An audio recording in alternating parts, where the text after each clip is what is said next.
Was it is it UFC heavyweight Greg Hardy, or is it like internationally acclaimed music recording artist Greg Hardy? You got the budding music career these days? You could just call me Prince.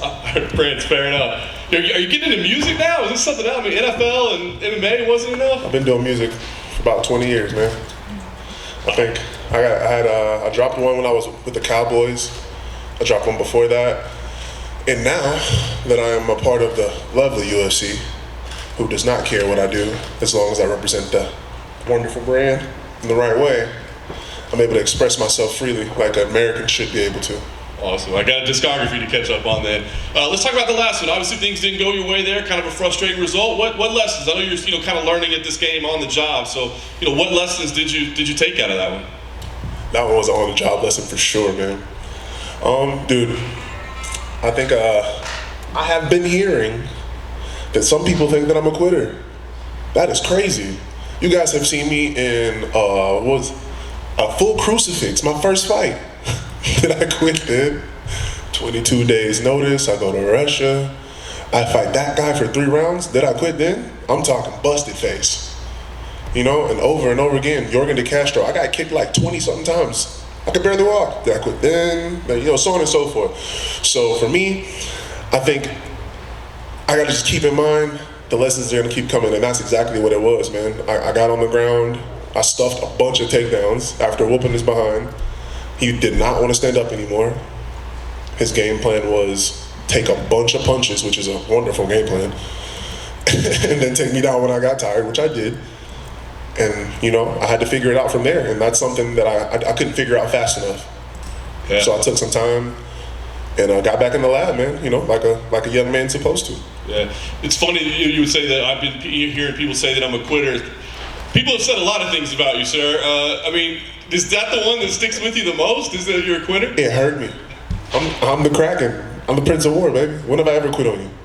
Anybody in this room, I got you. I show up, I show out. You got to put me out. The ref's gonna stop it. I'm not gonna tap. So you took 7 months. I know you're a guy that would probably fight every week if they'd let you. Was that on purpose? Did you take some time and say, hey, let's step away? Because you'd been trying to rattle off fights. Was that a conscious decision to say, let's step away a little bit and let's work on the game?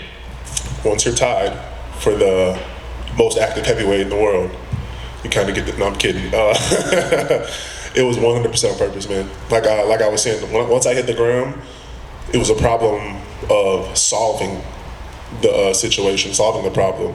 And I couldn't do that, and that was an issue for me. And throughout my career, even when I was in that crucifix, I knew the answer. I just had to get to it. And when I couldn't get to it last fight fast enough, I knew at that moment I was like, yo, it's time to take a break. It's time to go back to the lab and find the answers. There's something that we missed. So they come to you with this matchup after that, right? It sounds like you're talking about like technically improving and getting smarter, but then they put you in a guy that's just probably going to stand and brawl with you, right? Like this is like, it seems like an old school heavyweight fight. So what did you think when this was the matchup they presented with you? I asked for it, man. I called him out. I was like, let's do it, because I mean, honestly, this is a business, and in a business, you got to have that turnaround fight. And I feel like, from my perspective, I was thinking about myself for one, and secondly, the fans, man. All right. We've had one where we're going to challenge Greg Hardy. We're going to see what he can do. I failed. Happens. I knew that this was going to be my journey from the beginning. It was going to be a little bit rougher than everybody else's. And now it's time to entertain these guys. It's time to come back with the full. And at the end of the day, what guy haven't you seen come in there and try to take me down? Everybody talks like he's going to knock me out. Greg Hardy's a villain. I'm going to put his face on the pavement and bounce it off of it and blah, blah, blah. And then they go surfing for shoelaces, just nose diving. So I still think it's going to be up in the air fight. And I talked to some guys earlier, and I was like, I'm here to be a mixed martial artist, man. So I am approaching this fight ready for whatever, but I took it knowing that I'm here to entertain, man, and we need to get back to that real quick before I go chase this gold. And you feel like Ty is the guy that'll deliver on that? Because I don't see him shooting a lot of takedowns on. I'm praying for it. My style. Let's bleed. If he thinks that I'm scared, let's meet in the middle. And we'll see who quits or who dies. And I'm down for either. Nice. Last thing for me, what are you hoping to accomplish here? I know you want to win. Like you said, you always say you're going to put on a show, but do you feel like you're in there to like show some growth or show some kind of like technical advancement in your game, or is it just for who? I feel like I've given you a lot, right? feel like generosity-wise, man, I've given you my heart, my soul. I've improved every single fight. And now, man, it's for me. I'm living the dream out here, dude. I just got done playing in a Pro Bowl, and now I'm about to fight on my second Conor McGregor card. I'm having the time of my life. This fight is one I needed. You know, win, lose, or draw. I'm about to go out there and put on a show. I'm gonna give you everything that I got, and if it's not enough, we're going back to the lab, but I'm pretty sure it's gonna be enough. Prince, right in front of you here. Yes, sir. I'm curious, you know, do you feel like you're ahead of schedule or behind schedule in terms of where you thought you would be when you came into the UFC? It's a crazy answer. I'm ahead of schedule, but it's not enough.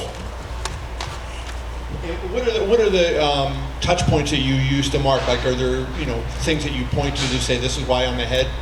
Growth, diversity in my ability to manage my martial art archive. I have all these things that I've been learning over the years and months of grueling practices, and when I get into the octagon, my ability to call upon them, use them meticulously in the right time is how I gauge that. And last fight I showed a lot of growth, you know, from just the fight before it. Managing my systems was not one of those places of growth, so I would say that's the thing that, you know, makes it not enough. There is so much more to go, but as far as being in 3 years of learning how to throw a punch, learning what an underhook was, we're so far ahead of schedule, man. You know, when you came in, the expectations were so high on you because of what you had done in the past, right? You know, Pro Bowl, NFL player, and, you know, such an elite athlete. But, you know, what advice do you give to others that look at this? You know, is patience the number one thing? Because, you know, no matter how great you are at basketball or football, it's a different thing when you're standing there in your underwear with a guy trying to punch your head off. Patience and managing your expectations. It is very hard to live in this world when people love, like my man said, they love to talk about me, and it makes me want to be so much better and go so much harder, so much faster, but you really do have to take your time. You really do have to take your lumps, and you really do have to understand that this is a process, and you need to go through that process if you want longevity. Of the guys you beat, I don't think anybody you beat is still in the UFC. So I don't know if you're beating them so bad you're knocking them out, right? But the guy, and then they're putting. It seems like you're getting different kinds of opponents. Volkov, you know, a really elite guy that you're facing, albeit on short notice, and then guys that are, you know, maybe UFC debuting.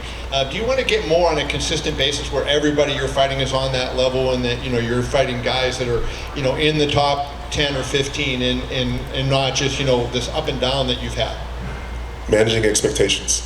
2 fights ago, we were just talking about, hey, is Greg Hardy still in the league? Is he gonna fight somebody that's good? Is he gonna? And 2 fights before that was, well, Greg Hardy's not fighting anybody. He's fighting trash cans. And 2 fights before that, it was, can Greg Hardy fight? So I just feel like, man, it's been a short run since not this last January or last whenever it was, 2 Januaries ago when we were walking into New York, and everybody was like, why are we letting this guy fight?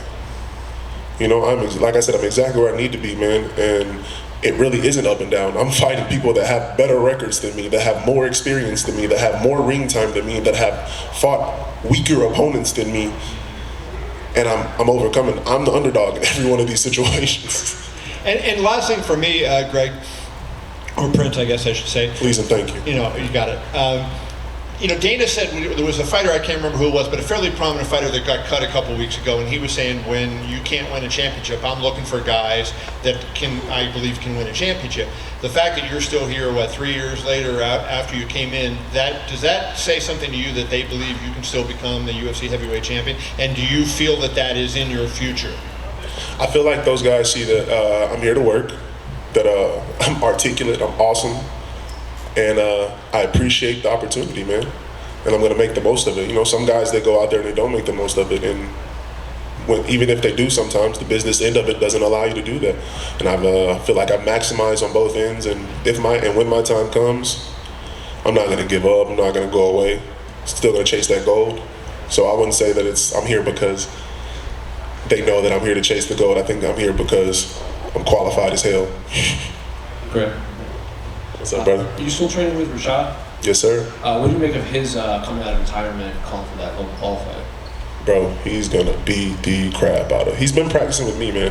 I've been at 320 4 months ago. He's been wrestling a 320-pound savage and beating my behind for about 6 months, man. Like there's no doubt in my mind that he would destroy John Jones right now, brother.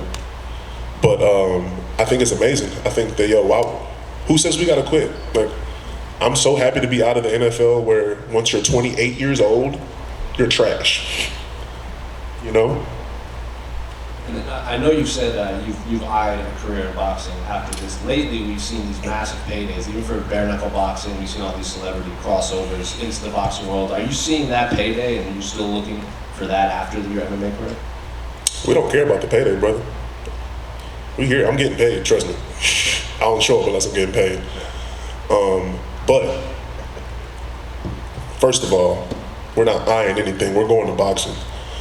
Hopefully, you know, the big man is gonna help me do it, and maybe I get to knock out a Sean Merriman or Ocho Cinco, one of those fake heavyweights that don't really want to play this game with me. But it's very serious. I'm coming for Deontay. Just like in this league, man, I'm coming for Deontay Wilder. I'm coming. Did you see that video of him lifting weights? Yes. Oh my God. That guy can beat me, and he can't take me down? Okay. I'm coming for all of them, bro. This league, that league, and I don't want to choose. If I could fight Volkov and then go fight the Bronze Bomber and then come back and fight Cyril and then come back and fight fat Lewis, I'd do it. I am gonna do it. So 2 questions. What do you make? One more fat. Who do you like in the Fury Wilder, and who do you like in Don Derek Lewis? Fury Wilder. That's a hard question, bro. I love the Gypsy King. I gotta go with the Gypsy King, bro. He's a savage. He's the embodiment of Greg Hardy. Never quits. And then I think, I'm going for Cyril, bro. I can't support fat. I can't do it. He's gelatinous, he's lazy. I can't root for him. He's a great fighter, but I refuse to do it. Plus he talks too much trash about me. For what it's worth, I think he's trying to lose weight. What is the I'll buy myself helping him do that. What's the issue between you and Derek? He ran his mouth. So is that a fight you're just destined to have one day? Say my name, and I'm gonna come for you. The boss is gonna send me. And that's a guy that wasn't mentioned, but decided to grace his fat Popeye's greasy chicken lips with my name when I was a peasant, when I was a young child. What grown man, what would it look like for me to go attack somebody that just came off the Contender Series right now? You'd be like, he's childish. But you guys let that man gyrate, belittle me? Nah, he needs to be handled. He's an ex-con that doesn't know when to shut up. I'm gonna put him down when I need to. And of course, timing's everything. I'm still not there yet, and I'm willing to admit that he is a better man right now, but he's still fatty. Taito Ivasa was out here earlier, and he described himself as fat as well, but would you say Derek's in bad shape? Yeah, man. He's out there videotaping guys robbing his minivan. What is he? He's not even at work. What's he doing? Come on, man. That guy, he's the kind of guy that waits till the 3rd round, plays possum, and then throws a bunch of haymakers, bro. That's MMA to you? He even told you guys, he looked in all y'all's faces and said, I don't really want to do this. I'm not going to learn wrestling. Remember that, right? What if I said that? That's all I'm saying. Hey, Greg, over here. When you initially called out to Ivasa on Instagram, what did you see about his game that you felt you would have advantages against? None. You were just interested in a slugfest? I'm a savage. I went and sought out another savage that wanted to fight me, that didn't want to go lunging at my knees. He's a different kind of savage, though, with the whole spitting in the shoe and drinking out of it. I'm looking for your reaction to that practice. No, bro, I'm hygiene. We ain't drinking. You know what? If I bounce his head off the octagon floor and he offers me a shoey, I'll sip it out of camaraderie. But that crap's nasty. Shout out to Australia. I respect what you guys do. That ain't how I roll, though. That's gross.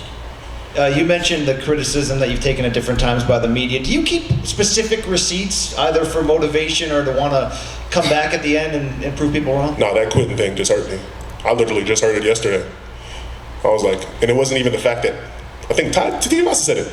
And then some of the other, DC actually said it. He was like, dang, did you, like the fact that he asked the question, I was like, what?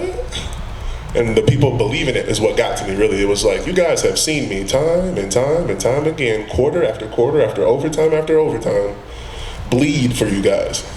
Like, why would you believe that? You're on a different timeline than so many other fighters, obviously, because you came to the sport late and you got a celebrity name and all that. Do you feel any kind of pressure to avoid a loss here to go to a 500 record? That there's any kind of a quicker hook because your fights get much more attention than a guy with your number of fights typically gets? I'm gonna be 500 if I lose? In the UFC, excuse me. Man, I don't know. I don't care. I'm not here to contemplate on losses. I'm here to put which is why I was so upset. I'm here to put everything that I have in the ring. I'm here to entertain on the highest level. I could sit here and dance for you, give you the Sean O'Malley, like I'm gonna knock him out in 2. Even when I lose, I don't lose. But that ain't real, guys. I'm the every man's man. I'm the guy that came in here and didn't know anything and told you that I was gonna be here for a long time. And here I am. Greg, over here on your left. I was just wondering if I could get your prediction for the main event on Saturday. I want to say McGregor so bad, bro, just because I'm a McGregor fan, but I'm formerly a part of the ATT gang, man, and Dustin Poirier is a savage, so we got to go with Poirier. Did you have any insight into his camp at all preparing for this? Nah, I haven't been to ATT in a while. I left there a year and a half ago, so haven't really had any contact with that guy or the gym or his coaches or anything like that. And we've talked a lot about your desires to transition over to boxing eventually. When we talked to Tai Tuivasa earlier, he kind of laughed off the idea of you competing at a very high level in boxing. I just want to get your thoughts on that. Like y'all did when I wanted to fight in the UFC. Don't listen to that guy, man. He drinks beer out of a shoe, bro. Thank you. Hey, Greg, in the back. I can't see you. I can't answer your question either. It's Prince or Mr. Hardy, please, sir. Apologies. No problem. Yes, sir. A big part of the fight game is promotion and marketing. Obviously, you're making fun of Sean O'Malley, but it's a big part of McGregor. What got him onto this big stage. And I'm curious how much you think about using the perception of yourself as a villain to that end, for promotion and marketing purposes. I'm not a villain. I'm well spoken. I'm pretty. I eat well. I have kids. I'm a great father. I'm a great citizen. I'm an awesome American. I'm a Republican guy. I vote. What kind of villain would I be? I've never been convicted of anything that they said I was. I mean, dude, I'm a regular run-of-the-mill guy that's learning on the way up, taking responsibility for his mess-ups, and taking over, man. If I bow down to this villainous, cowardice, stigma, dogma that they try to put on me, I wouldn't be a prince now, would I? I'd be a peasant. So you don't want to use it? I'm a future king, brother. Why would I bow down? God bless you guys. Thank you.